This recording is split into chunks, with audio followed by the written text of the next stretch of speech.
Commence primary ignition.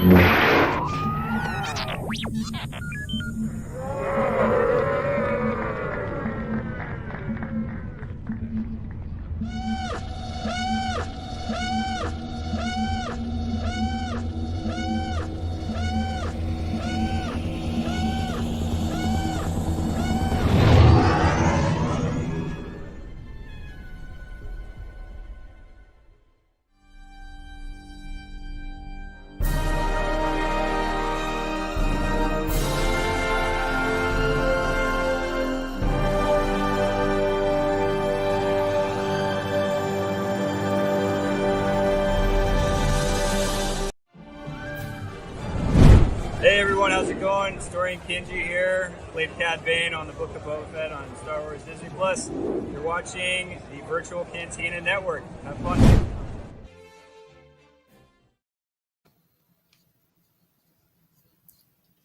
We did it.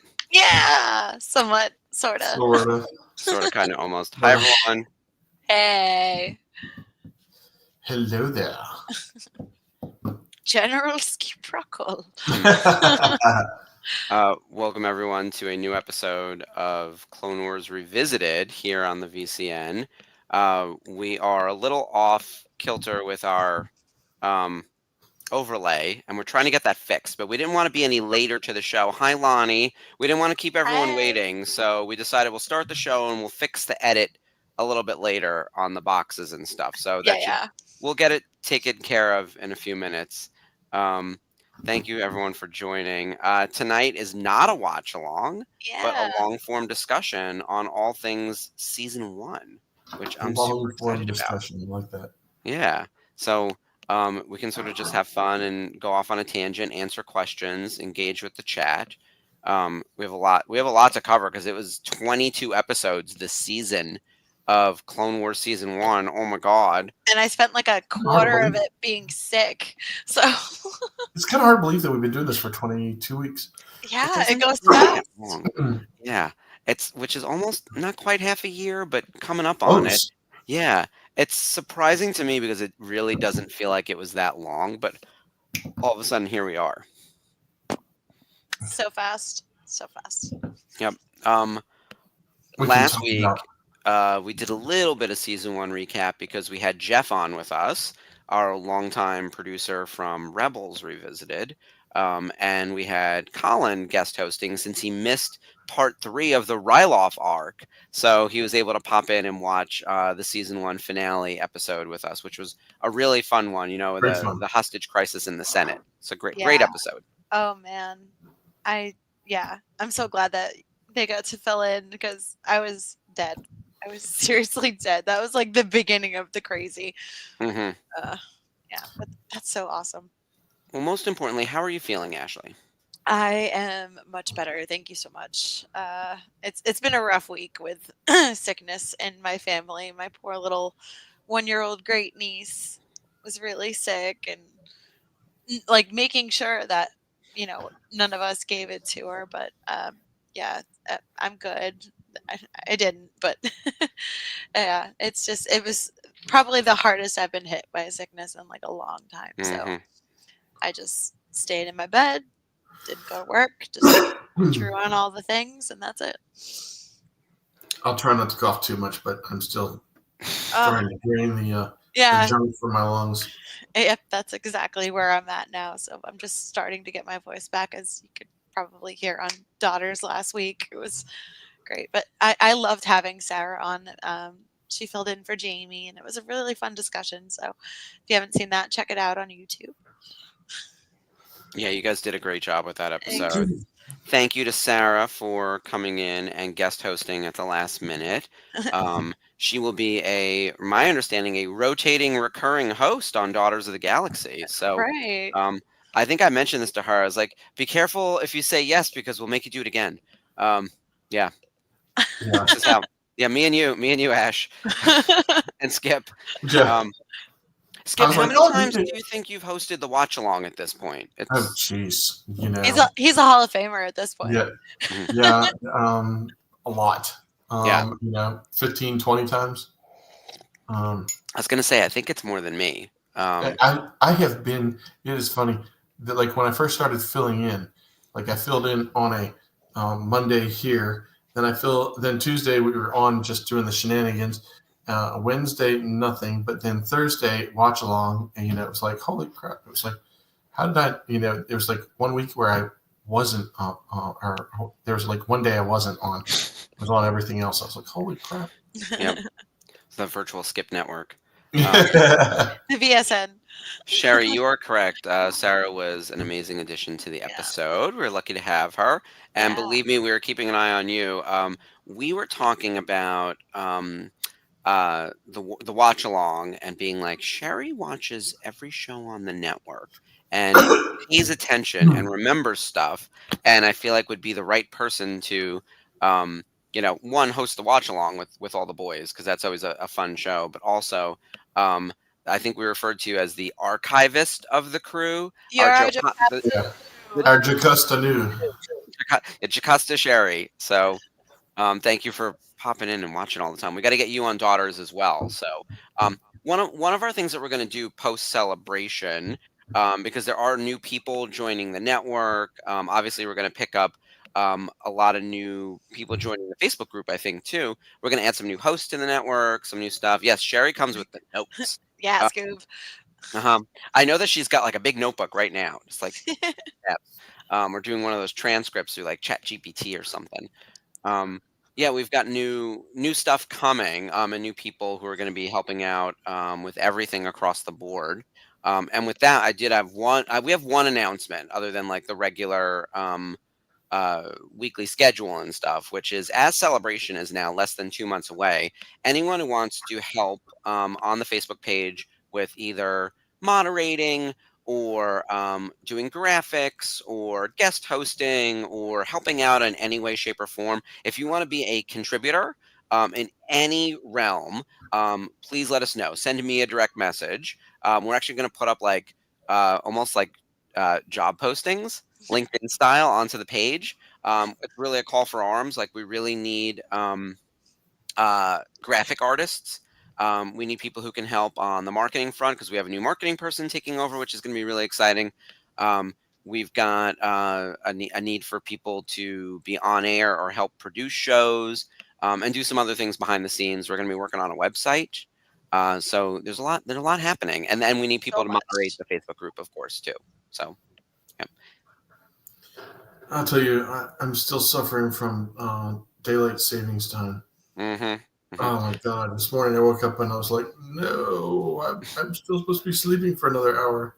Oh yeah, 3:45 hit hard today. My first day back and post daylight saving, so it's like, 3:45. Yeah. The only thing I want to be doing at 3:45 is either sleeping or peeing.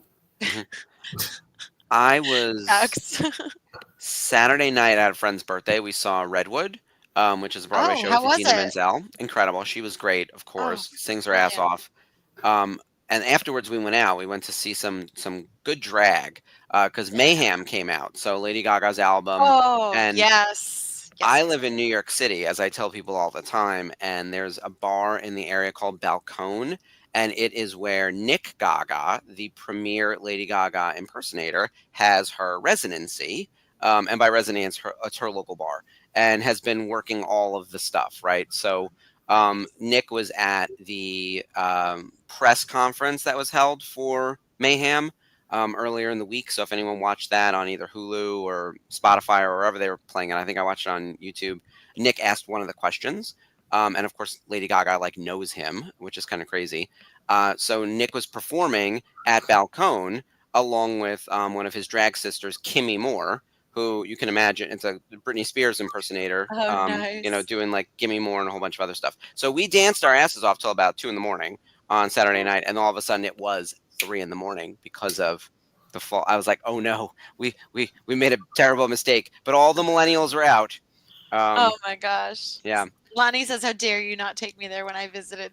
Lonnie, next time we're gonna get you pumped full of medicine and off to the club, because let me tell you, the millennials are out in force. All the Gen Zers are out like the way they usually are, those damn children.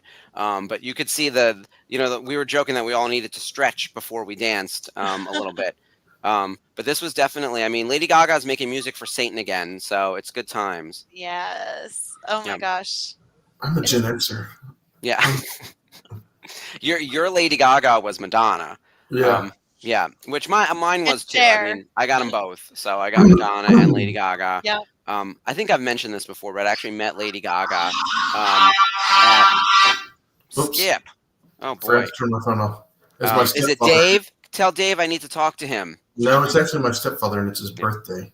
Oh, well, if Oh. you need to take this call, there's nothing important going on. So just run ahead. I have to tell you, I've got a Mara Jade a hilt coming.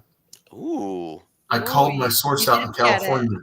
Called my source out in California and said, "Where are you?" He goes, "Where do you think I am?" "I'm in the park." I said, "You know what I need?" He goes, "Yes, you need a Mara Jade." And so it has been bought and it has been shipped, and it's on its way to North Carolina. When And I'm very excited. Cool. That hilt is gonna break records, because it's rare that you get a Legends character mixed into the parks, right? Yeah. And everyone loves Mara Jade.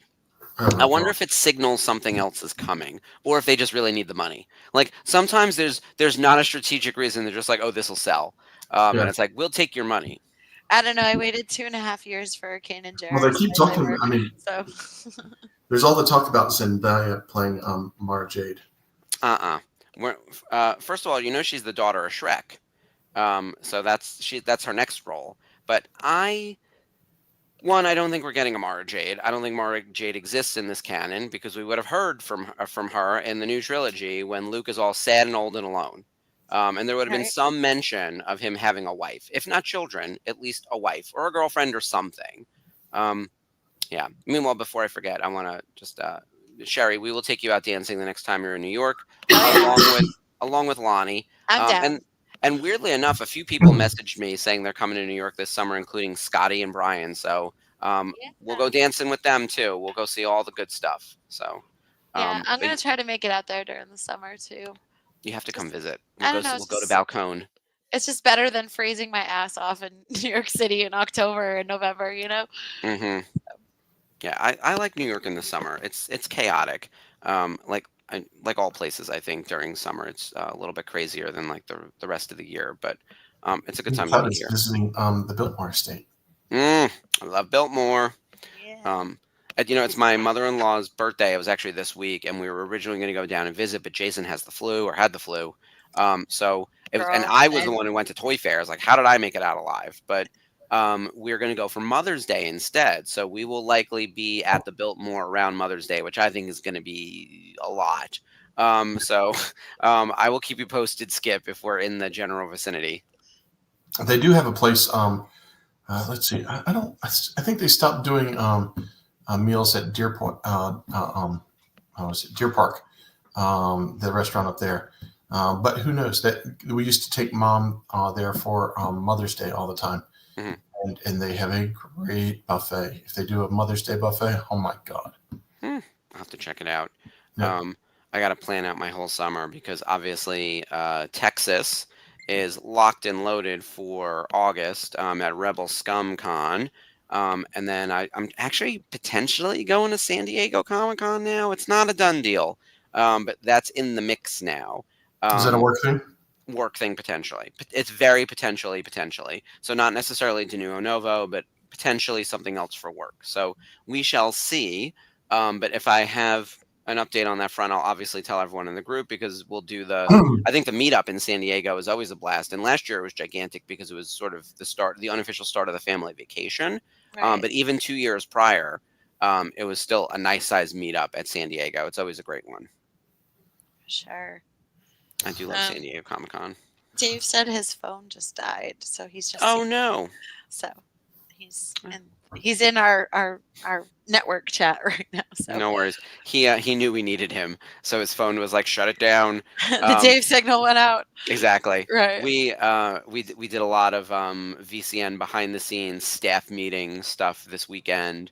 just getting ready for celebration because we're 2 months out. So we had our celebrating autograph show last week. Dave and I hosted that, and we'll have our news desk not this Saturday, but the following Saturday. So we're getting ready for all that kind of stuff, which is very, very exciting. It's just a million things happening, which is why we're calling for help. We're asking everyone in the chat if you would like to be part of this, Yeah. the air quotes staff. We're actively recruiting. I would help, but I'll be gone. Yeah, I'm so excited for you to go, Skip, because I think you're going to have such a Seriously. fun time. The best Everyone who's time. going to Japan is going to have a blast, especially at the Not So. I think our event is going to be the crown jewel event of the weekend, if I do say so myself. Lots of prep has gone into it. They Definitely have better than the 501st. So I don't know much about the 501st Bash. I've never been to one. I know that is like the party to get into, and it's It was bad in Anaheim. It was bad in London. Oh, all right. I'll let you. I went to the one in Chicago, and Mhm. it was fun, but it was like a little bit like, I don't know.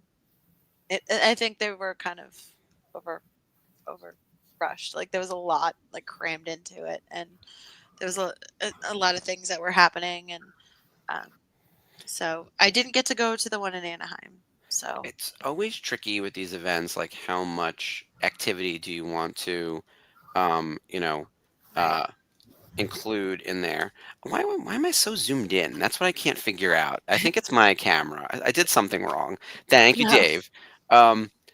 But for example, the O2, that event also had like a packed agenda. It's Cantina, and I keep calling it the event at the O2 just for clarification, because like Cantina is confusing since we are the virtual not Cantina, us. right? Yeah. So hashtag Cantina in London, I thought was the best event that I had been to in a very long time.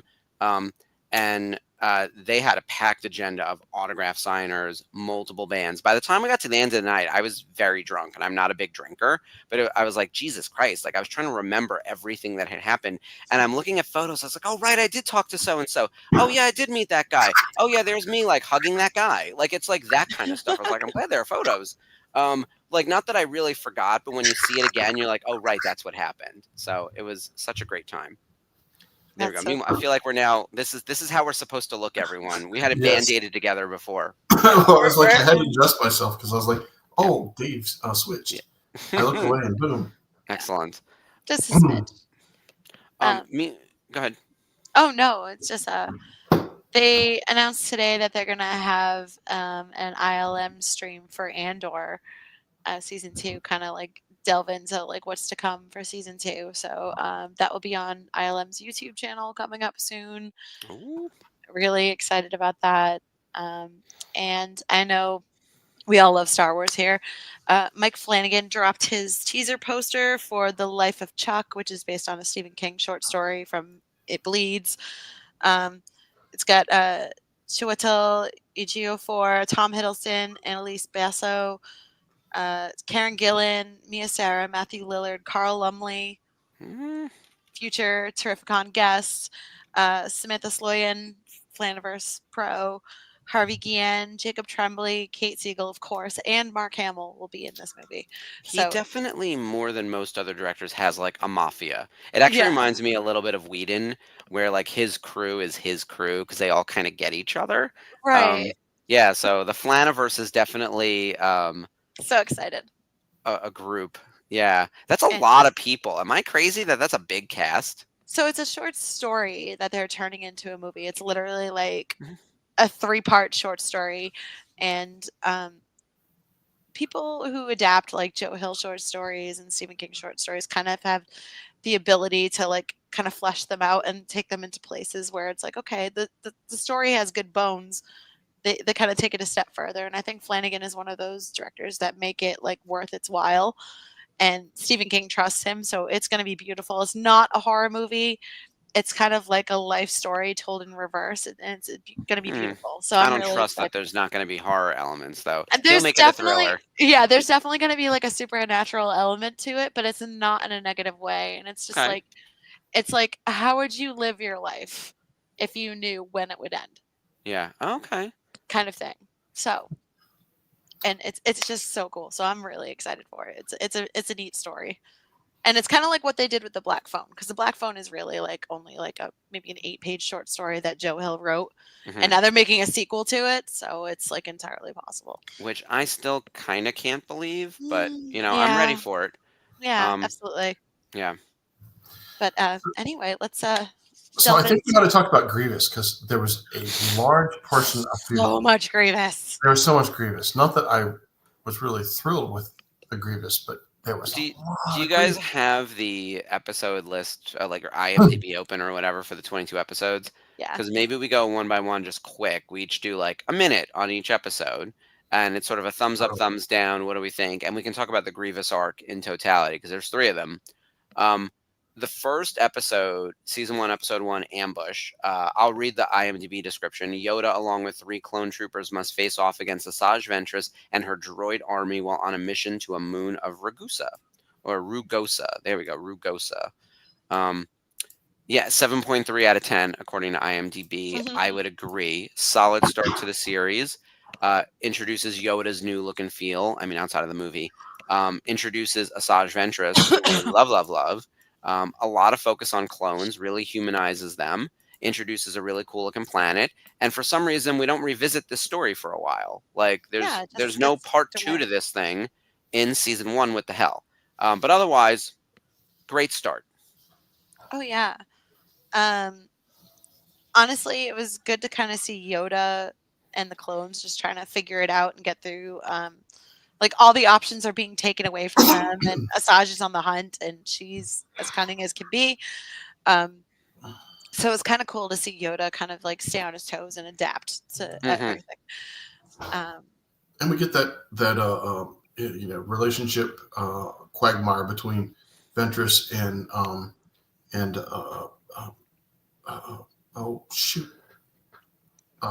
not Dooku. Dooku. Thank you. I could not get Dooku out of my head, and then once I couldn't get it in my mouth, then it just was never going to be there. But that always happens. Yeah, it escapes the brain and into the ether it goes. And then it's like I couldn't get it here if I wanted to. But yeah, there's a really unique relationship between Dooku and Ventress, and him in the ultra disappointed mode almost all the time. So. Lonnie says Ventress worth the wait. Season 3, I think. So we see her again. She also has a good question. As we go through, we should identify where our favorite episode is. So as we get to that point, if anyone wants to call out what their favorite not in season 1. Well, a favorite episode of season 1. Yeah, and if we have a favorite clone, I don't have a favorite clone yet. I mean, it's Rex, right? There isn't anyone who's worth a damn in season 1. You got 2 choices. Yeah, really. Okay, let's do episodes 2, 3, and 4 together, because that's our arc. This is the Grievous pain in the ass arc. Rising Malevolence, Shadow of Malevolence, and Destroy Malevolence. And if I have to say the word malevolence ever again, yes, I'm glad you're saying he's gonna get malevolent. Yeah, because Skip can't say no malevolent. It's too many syllables and too many vowels, and it's too many L's. Yeah, try to get the right syllable in the right place. Yeah, there you go. I will say the thing I love about the opening of this arc is that ship that they use to destroy Plo Koon's whole fleet. It's sort of like a pulse kind of thing. It's electromagnetic pulse, an EMP kind of thing, and it like shuts down all the ship's capabilities.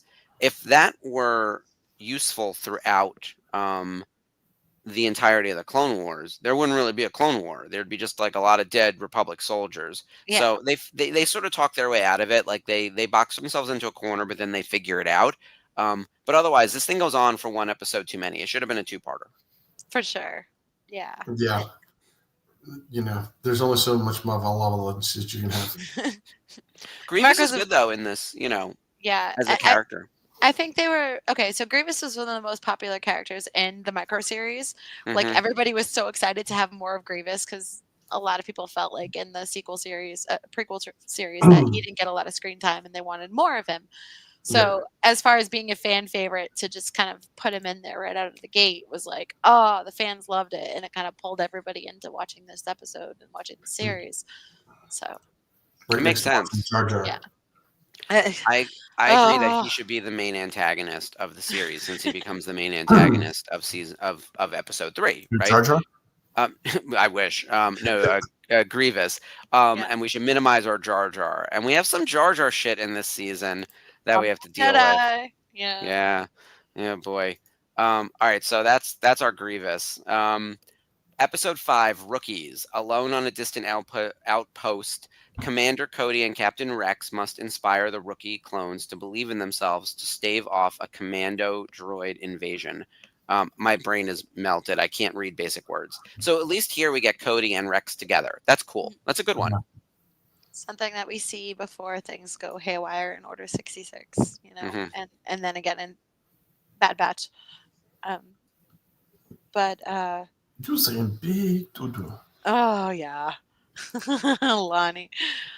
That episode, it kind of felt like a countdown to like stuff happening. Like it just, oh no, they're gonna land, they're gonna take us out, and it's just a lot of like strategy, which is it's what you want in a clone heavy show and a military show, but at the same time, I'm kind of like, give me a little more story. Was that the one with Boba? No, No, that was the different Not yet. one where the where we watched the kid clones. Yeah, that's a different one. yeah, This one is like first class, like fully grown, but first mission kind of stuff. And then we get into a couple silly ones. Downfall of a Droid, Episode 6. Anakin must find the missing R2D2 before the Separatists discover the Jedi military one secrets locked wipes in his his memory bank. banks. Oh my god. Yeah. What was look- that stupid astromech droid that was in this? Oh, The yellow. R3S6. Yeah, R3S6, Terrible. otherwise known as the traitor. Yeah. Yellow. He's Um, yellow. It's no bueno. Yeah, and again, Grievous pops up in episode 7. So this is a two-parter. So Anakin, Ahsoka, and R3S6 embark on a mission to rescue R2D2, where he's being held at General Grievous's secret listening post. Grievous is busy, girl. He's got Grievous a lot has going his on. up against the walls. He's listening to everybody. Like that's Reading these descriptions make them seem even worse than they are. That's the worst part. It's like, oh, this is actually better than what that Huh? sentence says. yeah. But by the way, the scores are garbage. Like 7-3, 7-3, 7-3, 7-4, 7-9, 6-6 downfall for a droid, 7-1 duel of the droids. Come on now. And I then think it 6. gets a little bit more just because Ahsoka finally shows up. It is and not stuff. Rebels Yeah. this first Yeah. season. No, Definitely it's not great. And then Bombard Jedi is episode 8, 6.0. Padme travels to Rhodia to meet with an old family friend, Anaconda Farr, about the lack of food rations. Unfortunately, Farr has just made a deal with the Separatists. Padme's imprisoned, leaving it up to Jar Jar Banks and C-3PO to rescue her. I'd rather die. If the two of them show up to rescue me, I'd rather just kill me now. Like Jar Jar and C-3PO to the Yeah. rescue, forget it. Forget it. Let the Death Star blow up every system. I'm done. Just checking out. Oh my gosh. Yeah, that's Would you ever want to be rescued by C-3PO? Let's start there. Oh, I would just go, well, I might as well get comfortable. I'm going to be I here. mean, if he's got access to a ship and can get us the hell out of there, absolutely. I just And then I push him out of the ship. Yeah, like- and then just start piloting Yeah. myself because I'd like to make this a No. trade, not a rescue. So Yeah, you stay seriously. behind. He's the worst. And then Jar Jar's not far behind. I hate that people hate Jar Jar the character because of like what it did to Ahmed Best. But like objectively, Jar Jar's a terrible character. right. Yeah. That's true. Oh man. But then it's so funny. That episode is such garbage, and then the very next one is so good. This shows how inconsistent this season is. Because Cloak of Darkness follows it, and it's only a 7-9 in the ranking, and I think it should be higher. But it's a Oh, for really, really sure. great episode. Ahsoka and Luminara escort captured Newt Gunray to trial, right?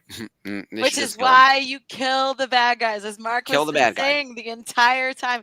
Do not bring him in for justice. Exactly. learned It never nothing. works. You know why? Nothing, Because nothing, Count Dooku dispatched his deadly apprentice, Asajj Ventress, to free the prisoner and eliminate the Jedi. And what does she do? She attacks Luminara, who, by the way, she deserved it. You know how I feel about Master Luminara. I'd slap her in real life. love to hate Master Luminara, For and sure. Asajj Ventress like hitting her with like some steam and then having a thing fall on her. She beats her ass. Oh, Like the fight between like so good. Luminara and Ahsoka and Ventress, just mwah. Oh my god, three badass ladies just totally taking shit out. It's Killing it and beautiful. destroying everything around them. There's And so that much poor collateral little like damage. camera droid like on the Yes. pedestal, like he's just like, oh, the entire time. It was so funny. Oh man, I love a good multi-person lightsaber fight with Mhm, lots of collateral damage and a little bit of humor mixed in. And these for are three of sure. my favorite characters. As much as I like crap on Master Luminara, it's because I have such strong feelings about her character because she's so well done in the Yeah. Clone Wars that you like have strong feelings about this lady, right? Like Like you she's can see why she's a master. And hmm then to have Ahsoka fight alongside her and fight someone who's as deadly and as proficient in lightsaber battles as Asajj is, hmm it's just like this is taking the training wheels off of Ahsoka and just being like, here you go, Yep. right into the deep end of the pool. What's So Show me fun what you got. about Asajj and Master Luminara is that they're on perfectly opposite sides of the 9 box. for Like sure. you've got chaotic evil versus lawful good, and they could not be further apart, truly, right? Nope. And then Ahsoka is chaotic good, right? Yeah. So that that fatal three-way kind of fight is a great triangle for conflict. And whoever built that, like, I feel like they literally took out their grid and they connected with Sherry and was like, "Give us the notes, and we're gonna spec this fight," because like, so that's a really good pairing, or I guess Oh, I for don't know, sure. And combination. and I feel like it's a precursor to like everything that happens in season 7. Like if you know, hmm you know. Yeah. But it's like, And, oh, okay, we can do these fights in animation and it can be riveting. yep. Let's expand on that. So And we see some of it in season 5. Some of these same characters plus for sure. Barasafi. We see a lot of this lays the groundwork. Like I think about what episodes signal to us what the Clone Wars are really going to be like. And weirdly enough, episode 1, I think, is a good indication of what the Clone Wars really feels like. There's a lot of clones talking to Yoda, going to places, shooting at battle droids, right? And Not as the much most as there was a little too much Grievous, I think those couple of episodes in there are pretty solid. And, we get a lot of those like space battle kind of things. And then Cloak of Darkness, where it's like just Jedi's fighting dark side users, like trying to stay alive and dealing with a lot of capture and recapture, is yeah, like most of the series. for sure. Lonnie says I forgot how annoying Padawan Ahsoka was though. Cringe. hmm Yeah, this is first season Ahsoka. Yeah, she has some growing to do. And you know what? We all hate Still a her, and little then bit we better all than love her. movie Ahsoka. For sure, for sure. I still kind of can't believe they put that thing in theaters. Like, it sounds insane now. It's the movie that should have been an episode. Yeah, this could have been an email. Been like, It's Anakin has a Cartoon pad. Network after school movie. hmm For sure. Without a doubt. Well, if we had streaming back then, I feel like this would have made for a perfect, or I guess like a Disney afternoon kind Yeah. of like, Right. 3-part event. That's always fun. Uh, Yeah, we're gonna jump back to Grievous again because Oh, you mean can't. just a little more Grievous this season? Yeah, just a smidge more Grievous sprinkled on your Cheetos. So, The only thing that would be better is a little bit more Jar Jar. reheat those nachos. season 1, episode 10, Lair of Grievous. So, Count Dooku pretty much just leads Kit Fisto and a brand new Padawan right to General Grievous, and it's General Grievous's job to take them both out. Mhm. It is a very stressful episode. Not perfect. There's like a lot of like puzzles and weird body parts that we find for Grievous to rebuild himself and things like that in this episode. But it's kind of reminds me of playing a video game and having Grievous as the big boss. Like if that makes sense. And that Padawan doesn't make it, sadly. R.I.P. Yes. And it speaks to, I think, the larger issue with what's going on with the Jedi.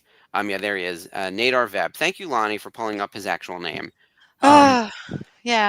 R.I.P. right? Mon What's that? Calamari guy. Yeah. Calamari. Okay. He was a calamari. It speaks to the arrogance of the Jedi, where they were like, "Hey, this Padawan doesn't even know what's up, and his master Kit Fisto missed his trials, but we're just gonna throw him into the wild and like go sort things out. And then, oh, by the way, go take down Grievous. Like, Is that like a punishment for missing the trials? Like, that's the real question. Do you I feel like he was being punished for this? And like, oh, your Padawan's gonna go up against Grievous. Bye. I think it had to do with proximity more than anything else. I don't think Okay. it was that dark or deep. I think it just speaks to the fact that like the Jedi are blissfully unaware, like woefully unprepared, Yeah. and in over their heads. And in some ways, it's the Senate's fault, which means it's Palpatine's fault that they were put in this precarious situation to air quotes keep the peace. But then they're Mhm. actually not trained soldiers, and all of the Padawans got elevated too quickly. Like all of a sudden you're a teenager and you're trying to study like what does it mean to be one with the force and understand religion, and then all of a sudden it's like go infiltrate the tanks and get into the starship and start shooting at battle droids. Like that has nothing to do with the force or how the world works really. Like you're That's it's not like how the Force works. exactly. So yeah, so there we are, and it has literally nothing to do with being a Jedi. Yeah.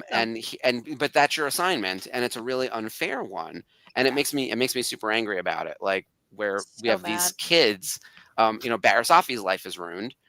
This kid is killed. Ahsoka's childhood is taken away from her. Like all of these Padawans, everyone who was killed in Order 66 by Anakin and everyone else, like it's wild. Also, it's very reminiscent of child soldiers in World War II, like young Hmm. men, some as young as like 15, 16, going to fight for war, and how their lives are completely shattered after that. Hmm. So, And if you think like, George Lucas always talked about how the first Star Wars in 77 was more so a metaphor for like Vietnam, where of course there were child soldiers who yeah, were pulled into the war without realizing, and there were a lot of civilian deaths, and just, I mean, it was one of the deadliest wars that Americans ever faced, right? Like my that's like dad's whole generation's fucking traumatized by my it. dad too. Yeah, Yep. Mhm. It's awful. It feels like this episode is like, yep, here's this kid, and he's just sent off to war to die. Well, It's really bleak and sad. This is why we talk about how like Clone Wars is not a kid show. yeah, well, absolutely. it's an absolute. It's that whole line of once once you touch the dark side, forever shall it control. Or was it shall it control your destiny or affect your destiny? But what's the line? But anyways, basically, Vietnam affected this country for decades. Hmm. Um, Still you know, is. Still is. yeah, Yeah, still is. That generation has not passed on, Hmm. and the way we look at government, being honest and truthful, is significantly affected by Vietnam War, more so Hmm. than even the Korean War. World War II, we came out of that going, that's what we do. That's the way it goes. America.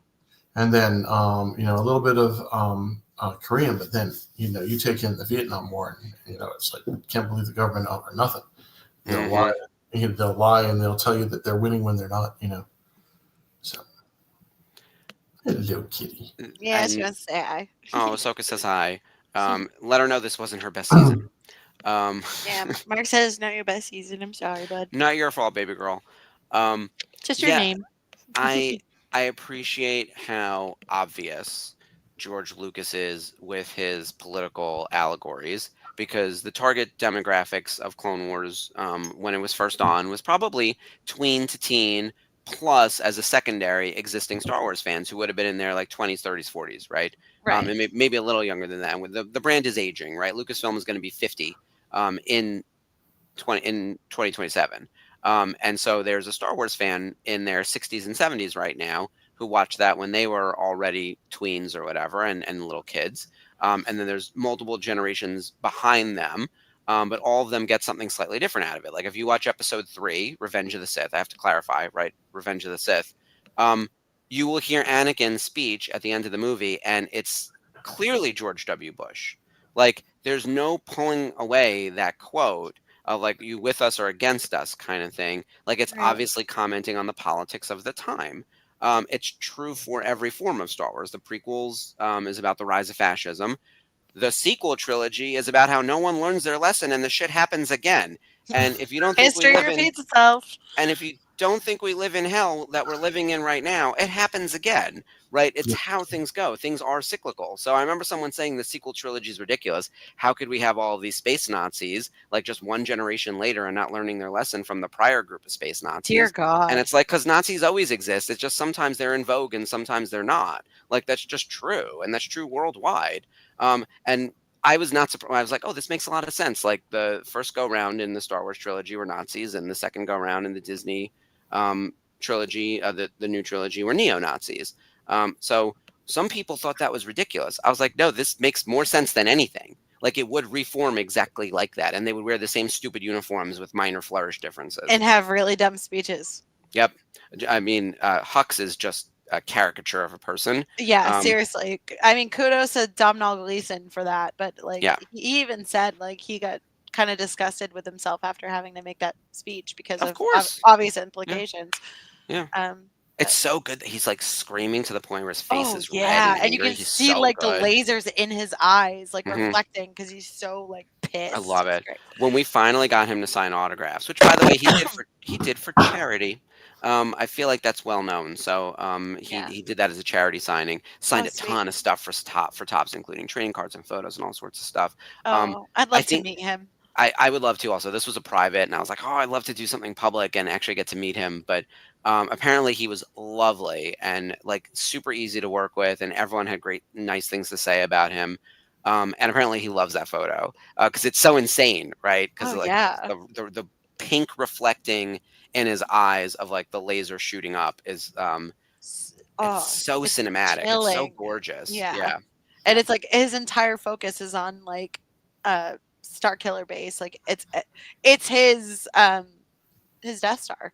Mm-hmm. Oh yeah, it's his Krennic moment. Yeah. Girl, it's your moment. Have it. Yeah, seriously. This is your moment. But to get back into it a little bit, it's chilling how, you know, in this episode it's, as you said, it's so reflective of the times, and I think it's kind of what's going on in Ukraine right now with like the children soldiers and people just sticking around to fight whenever they can, no matter what. Men, women, and children. And there's a war brewing. I was telling someone, there's always a war on somewhere, right? It's just what gets covered by the news and who participates in it, and is America involved? Because, by the way, America is very self-centered. If we're not in it, we do not care about it. Like, good luck to you. Sad. Which is really pathetic, right? Like, especially as like one of the wealthier nations with a large population, and someone who I think we as a nation consider ourselves like part of the world police. You know, we are part of like the UN, I guess the core 7, we're on the Security Council and everything else. So in theory, where conflicts brew even outside of our borders, there's some type of responsibility for us to be involved, or at least figure out what is the humanitarian aid, required from us, and our allies, right? And look, Russia sits on that committee too. So as much as like we're at war with Russia and everyone else, like, and China, and don't always get along with Germany and England, and everyone's pissed at us right now because of our stances on stuff. You know, we're very isolationist at the moment.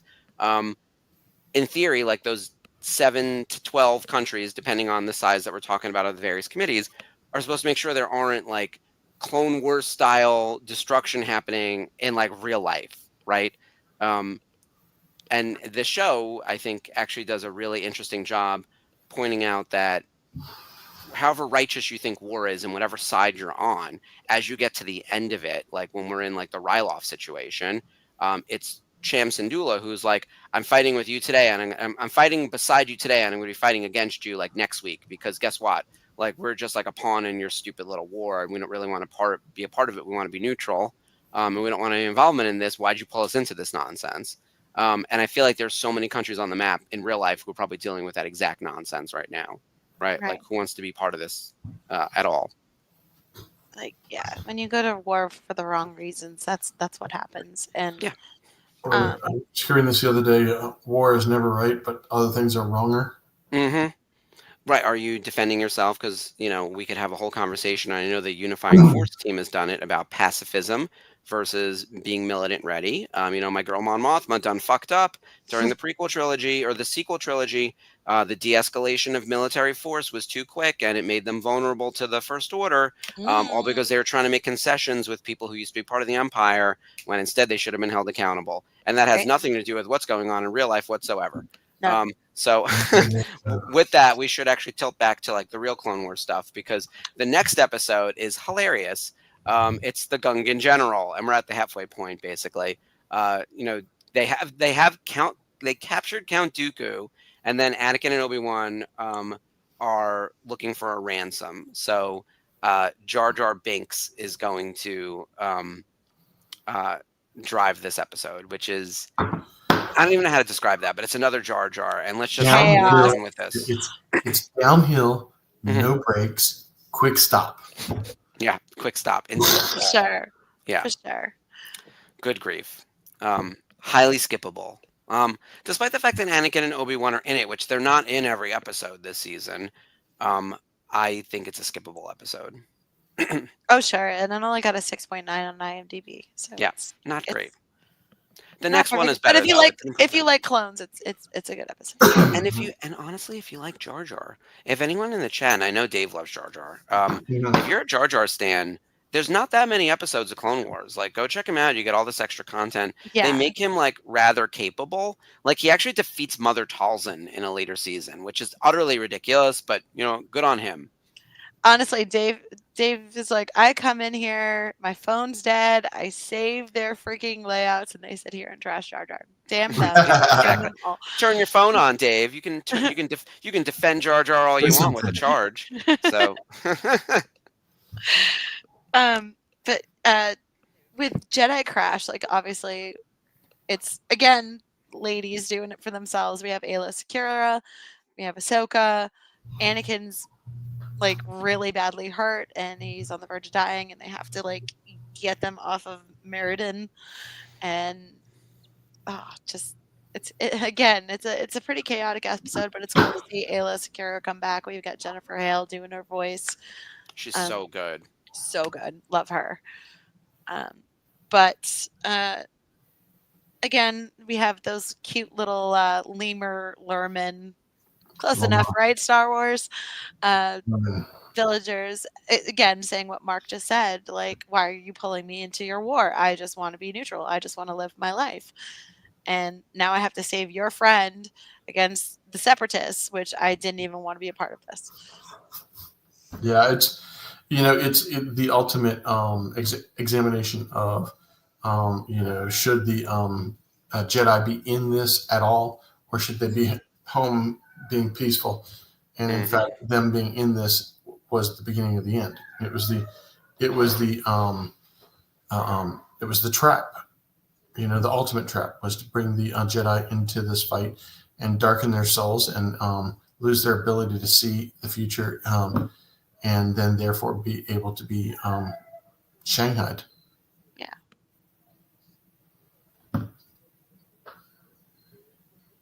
I do enjoy this arc. And in Defenders of the Peace, where the story concludes, that's where we get George Takei's guest spot. He's really terrific. Well, you get to the end of this one, and you realize that the Jedi convince you through the story that they're right to be in the war. But the truth of the matter is, when it gets down to the end of it, we know they're wrong to be in the war. And that's the ultimate. That's what's so. It's an onion layered story arc, which is really cool. It's true. You don't want the separatists to be taking over the galaxy, but you don't want to leave anybody unprotected either. So it's kind of like a double-sided coin in this regard. Yeah. And this brings up the question of like, what could the Senate, if not run by Palpatine, right, and who is messing up everything, and the Jedi have done differently to make sure that like Jedi Padawan aren't killed by General Grievous, etc., and that we're minimizing casualties, and that we're not just using the clones as like fodder. Like, should we have invested in droids? Like, I'm trying to think of like what the solution is of like how you win this war, because they have battle droids on their side. Like, And for some reason, they had a never-ending fucking supply of those battle droids, and they always the Separatists always seem to be winning. And I realize that like Palpatine's the secret Mustafar. sauce for that, Yeah. you know. But like, what is the way out? And I don't know what it is, because you do want to be able to defend the like if Don't you get have a in it to Galactic start off Republic. with. Yeah, don't get in to start off with it. I mean, when you start putting the Clone Wars, you start putting the novels together. I mean, it really was a well laid out plan. On Palpatine played the long game, The longest game. Oh yeah. and even the First Order was the next half. Have you guys ever read the books on Jakku? I have not. So Chuck Wendig did the first 3 canon novels where he took Is it like Aftermath and all that? Aftermath and so forth. Yeah, I've read those. Oh, I read Aftermath. Yeah. Yeah. Well, there's 3 books to that. Jakku. There's 3 books to that trilogy, and it really delves into. It's a setup for episode 9. Yeah, I did get that right. Yeah, 9. Because it's as Palpatine always had a plan that if he was ever killed, then the Empire would have failed him, and he had it set up where the Empire would destroy itself, because if it couldn't protect him, then it didn't deserve to survive. Mm-hmm. Which is one of the reasons. It's an incredibly crazy plan. So reading those 3 books, you find out how his And plan. yet And not only did it set up the destruction of the Empire, but it also set up the beginning of the First Order. It's those are really cool books to delve into that. And it kind of scares me because I feel like that's where we're at in modern times. Like, it's like I don't need any more based on fiction. Reality previous history. Art imitating life. Sure. Or life imitating art. Had enough of that. No. That's a little too uncomfortable. For sure. Dave says Jar Jar in season 6 comes into his own. He sure does. That's where he defeats Mother Talzin. Yeah. And Lonnie says Dave just arrived to defend Jar Jar's own. I was called out. Sorry, Dave. Charge your phone, sir, and you can defend Jar Jar all you like. Meanwhile, I feel like all we did was work this weekend. Dave and Jeff and I were plotting VCN stuff. We're getting ready for Celebration. There's a million things happening. I'm going to let my phone die. I've had it. I was like, I wish I lived in the 1800s where you had to send like a buggy and carriage to find me. I really am born in the wrong time. It's the kind of thing where like, I think I want to be here because I loved Twitter. And then what happened? Oh, by the way, Twitter's like not just down. It's apparently under like severe cyber attack, like to the point where like Twitter is crashing worse than one of his, space rockets. Worse than his stock. Yeah. Oh, and the stock too. Oh, look, I don't like laughing at other people's misfortune, but he's a real dick. Like, I don't mean to. I realize the show isn't supposed to be political, but like, I can't. Sorry, we're talking about the Clone Wars here. Star Wars isn't supposed to be political? Yeah. Well, our show. Wink, nod. Yeah. Where were we? Trespass. I guess that was fine. Yeah, I mean. You mean we're not talking about Storm over Ryloth yet? We're getting there. We're almost there. We got 2 minutes. Does anyone remember Trespass? I feel like this is such a nothing burger. So that one was kind of like Senator Tucci. It's right. Yeah. Oh yeah, the Iceland. The ice planet, and the really bossy guy in charge, and he ends up dying. And that's actually a pretty good one. And what is that? I do like that episode. It's not a favorite, but it's up there. Good. Solid. They're peace-loving creatures, and they turn into, monsters. They have to defend themselves. What are those? What is that species? Oh, it's Muftak species. I forget what they're called, but they're like furry spider bug guys. Yeah. Let's see here.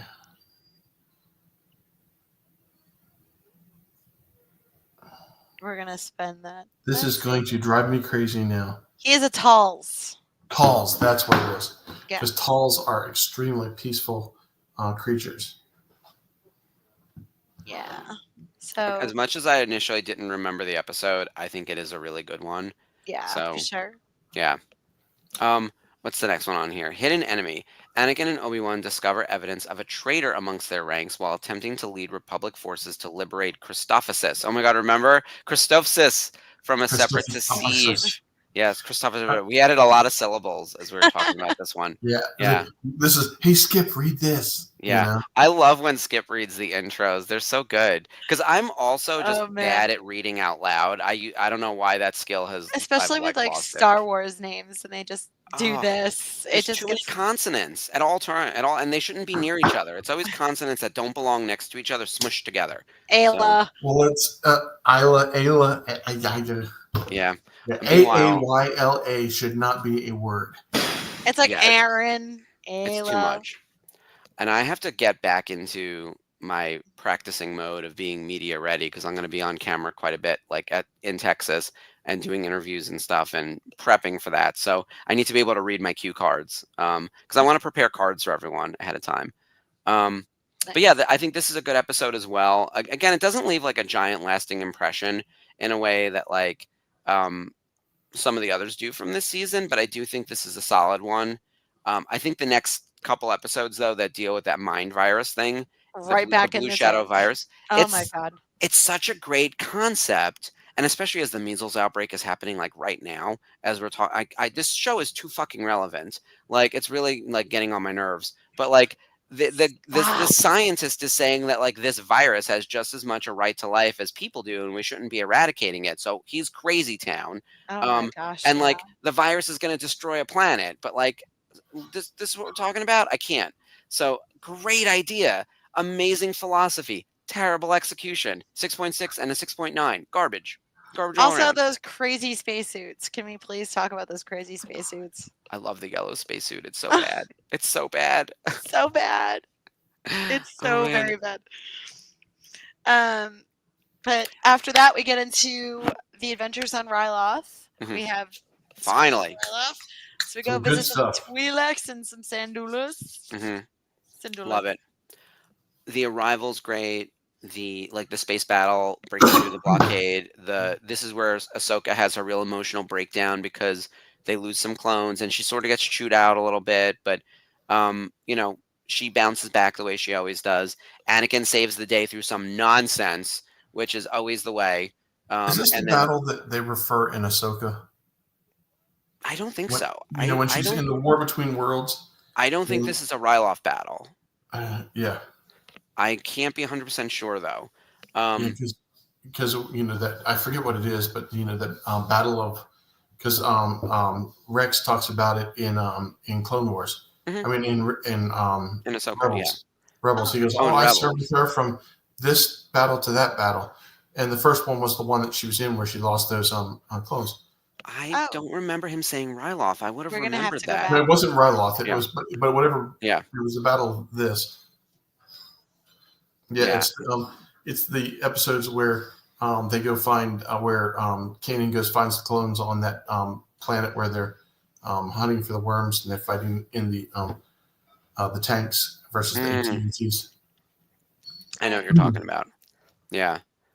I'm gonna have to. We're gonna have to watch Ahsoka again. Son of a bitch. Oh damn! I know.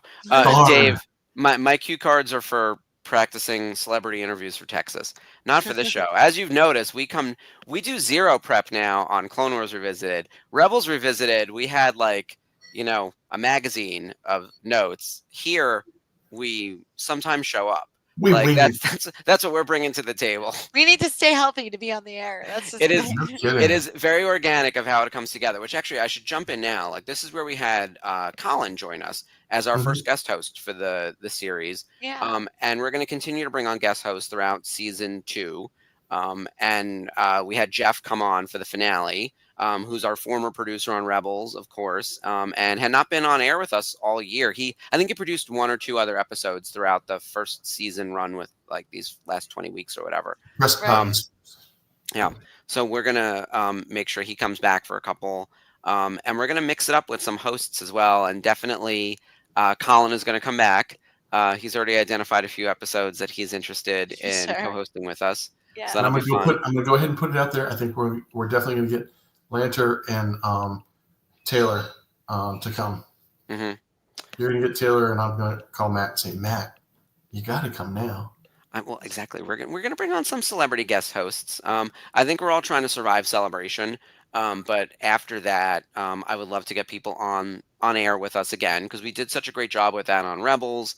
There's more to come on that front for sure. So I'm excited about that. Also, other breaking Star Wars news. Obviously, our lawyers will be getting involved, but um, Taylor, Vanessa, and Tia Oh, are launching their own Rebels Star Wars podcast. Yeah, Um, Pot of Rebellion. where they're going to watch the episode and comment on it. How Where dare did they? they get that idea? Yeah. From a woman who is actually on this show. By the way, I mean, I love all three of them so much. So we're Me playing. too. Yes. Yeah. They are three of the best people in all of Star Wars. I'm so excited for this podcast. You guys have no idea. Seriously, already Um, their autographs subscribed. are right here. Already can't- like so stoked. I can't tell you how many people texted me and Instagram messaged me that thing being like, "Are you working on that?" I was like, "No, no, no. I have nothing to do with this. I'm just a fan." And Star Wars Explained just posted it today, and more people sent it to me. And I was like, "Yeah, we've known." And actually, like, we've had a suspicion for a while that this was brewing. I'm glad it is happening. I'm so excited it's happening. I'm also going to find my way onto that show. Don't you worry. I am And so so, subscribed. I've been watching like sneak peeks. They did a little sneak peek blurb with Tia Yeah. talking about how shocked she was to see Freddie in the recording booth when she had like a huge crush on him. Obviously, like what girl in the early 2000s, late 90s didn't have a crush on Freddie Prinze Jr. Crazy and of talk. course, if you watched, I know you did last summer, you have to choose between him and Ryan Phillippe. Like, Oh, it's easy, Freddie, hands down. is it Freddie? Yeah, Freddie's my guy too. Not that we're gonna say no to anyone, but Nope. or either of them. Meanwhile, Matthew Lillard just got cast. He's in Five Nights at Freddy's, the movie, and they said that Skeet Ulrich is being cast as a rumor as his partner in the movie, the original partner who found Freddy Fazbear's or whatever. I forget who that character is, but at one point, I think they were toying with the idea of making a Freddie Prinze Jr. Matthew Lillard and Freddie Prinze know each other from Scooby-Doo, which would have Yeah. also been a really interesting pairing. Oh, that'd be I so would have twisted. loved that. That's They so played in that twisted. science fiction something pilot movie. You remember that? Which one? Oh, something Force. Oh, God. Yeah. They're like Freddie played this this like mystical pilot. In the space fleet. Oh God. Okay, you guys keep going. I'll find it. I'm gonna pull up. I already have IMDb open, so we'll just check it. But after the Ryloff arc, I think we all agree the Ryloff arc is the best arc of season 1, For right? sure. And I'm not biased or anything. Yeah. Trust me. My favorite episode, and I said this last week, was actually not from that arc though. Like my favorite actual episode was the one I was sort of gushing about earlier in the chat when we were talking about Asajj Ventress fighting Master Luminara and Ahsoka, and that's Cloak of Darkness. That's my Right. favorite individual episode. But as an arc, it's the Ryloff arc for me. Wing Commander.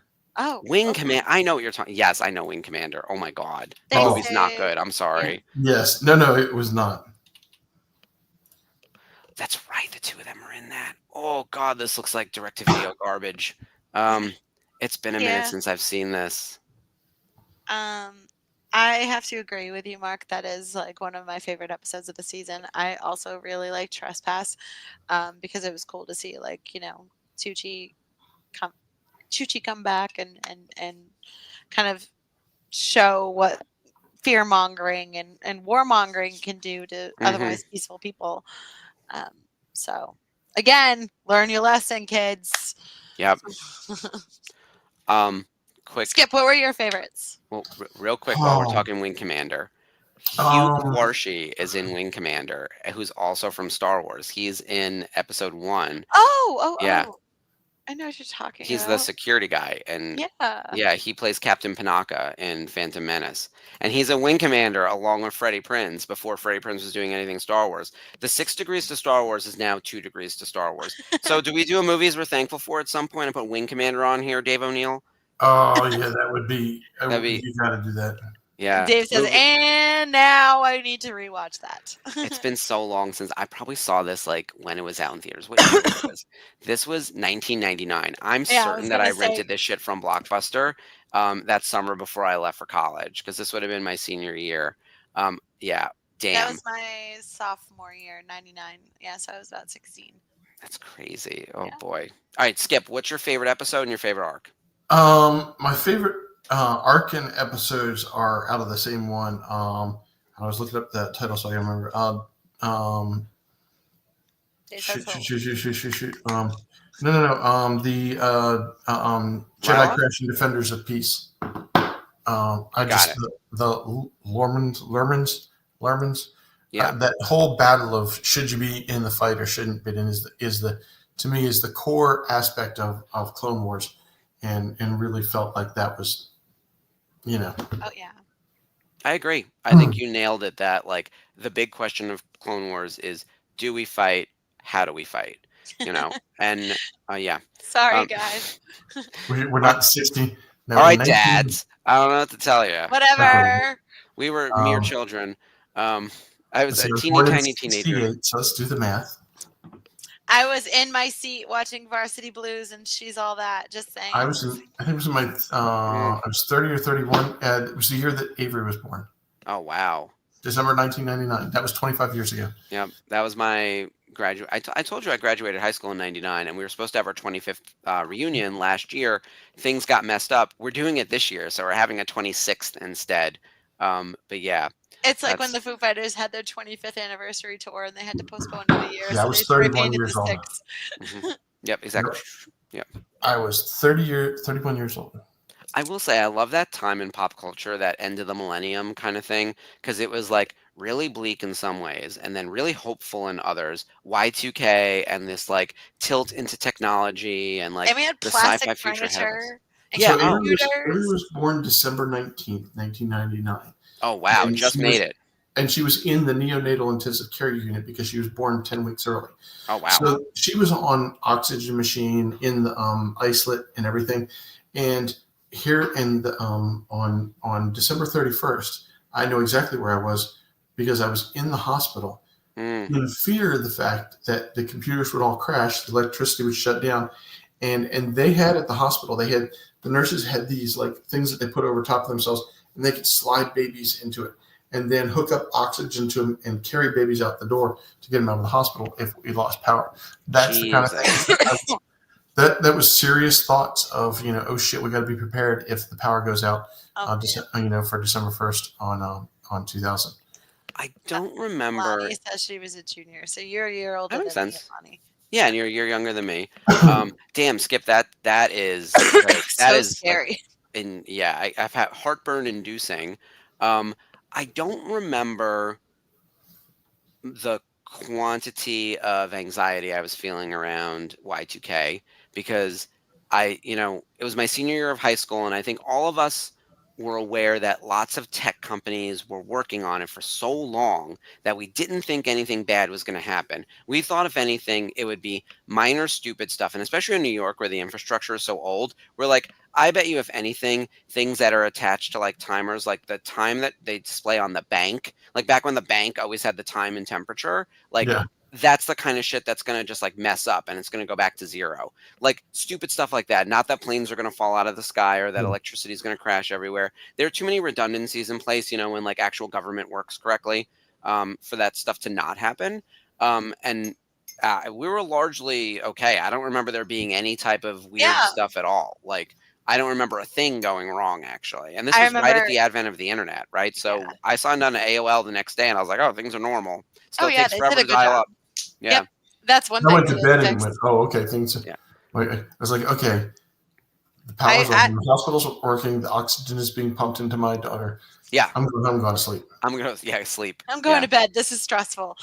I was watching the ball drop with my best friend and the guy I was seeing at the time, and I remember like you got to 5 and I screamed, we're gonna die, and of course nothing happened. I felt like such a loser, like hugging my friend and just but yeah, that was what 16-year-old me was doing on Y2K.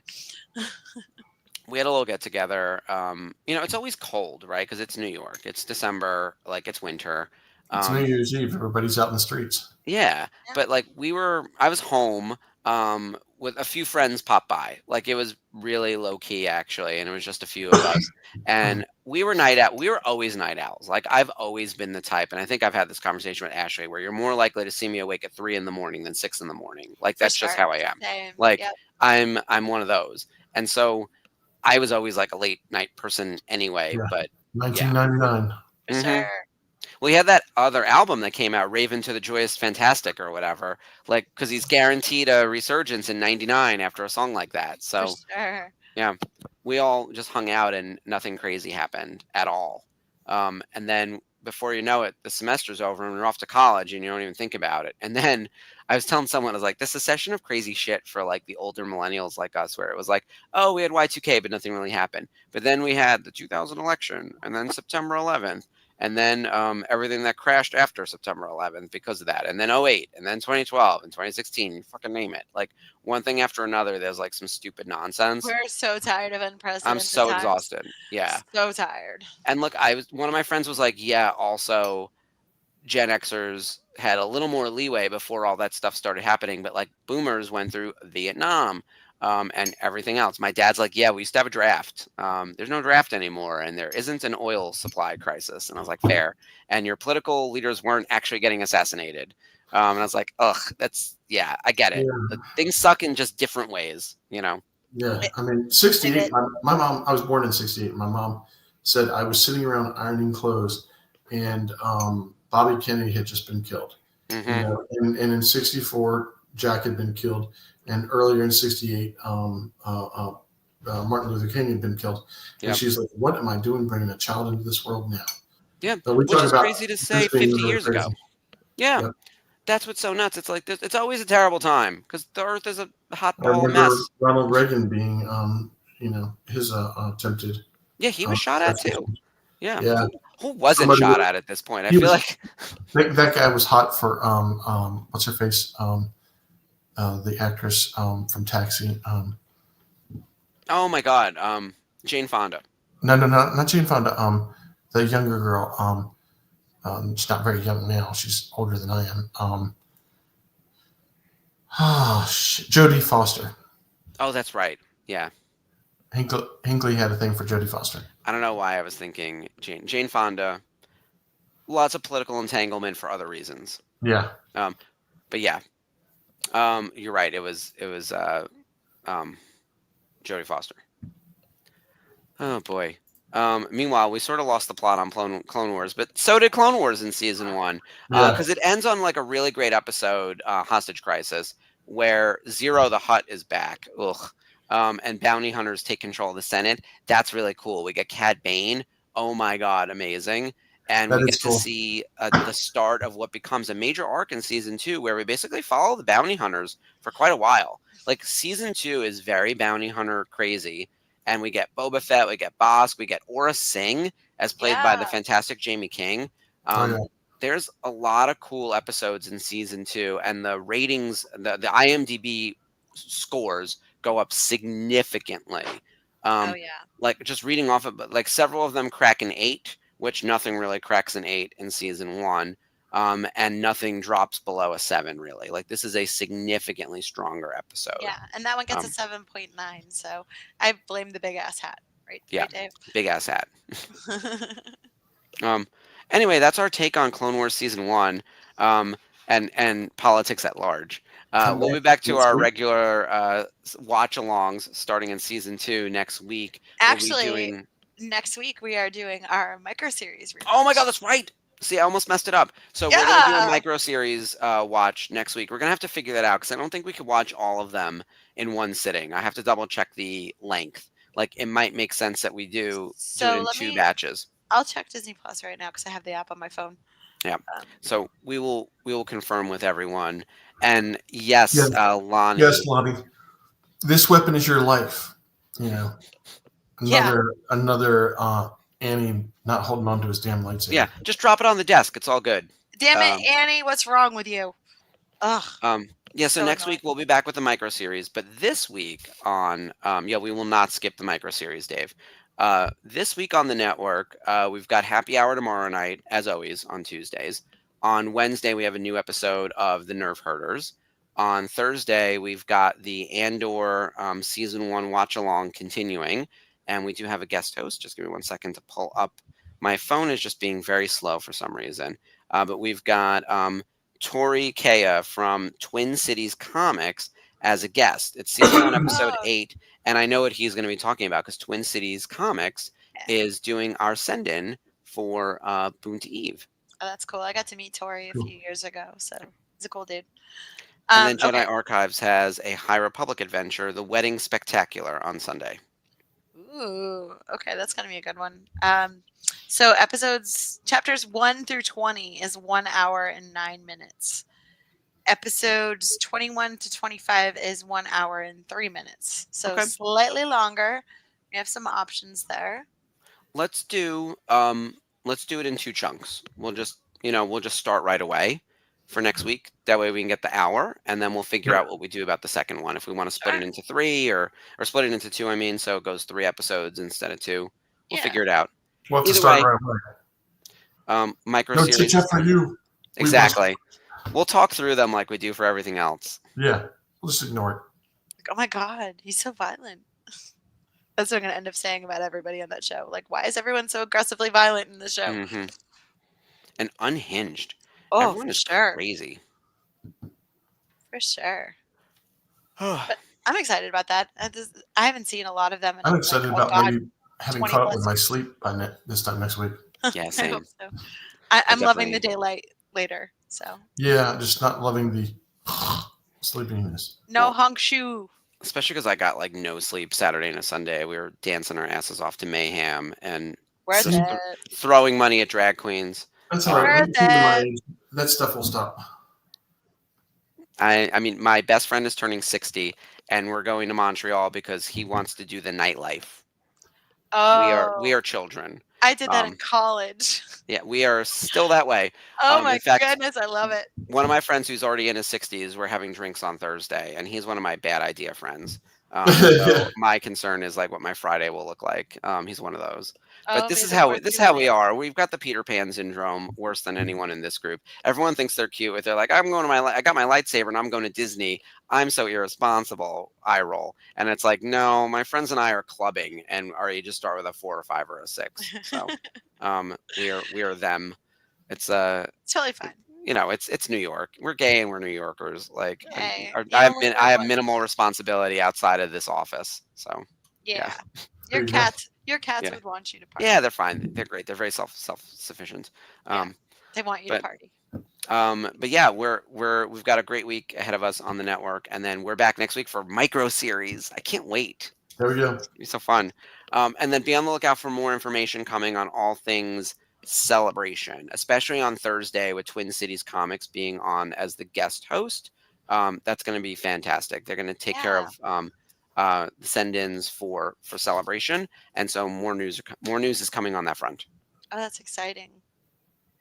All right, thank you everyone for joining us. We'll see you this week on the network, and as always, long live the Republic. May the Force be with you. Bye, guys. Goodbye there.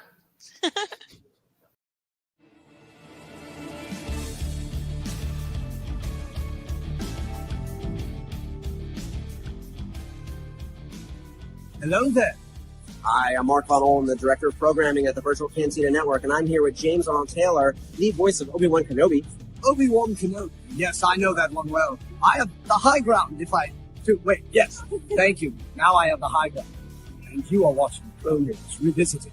This is the show you're looking for.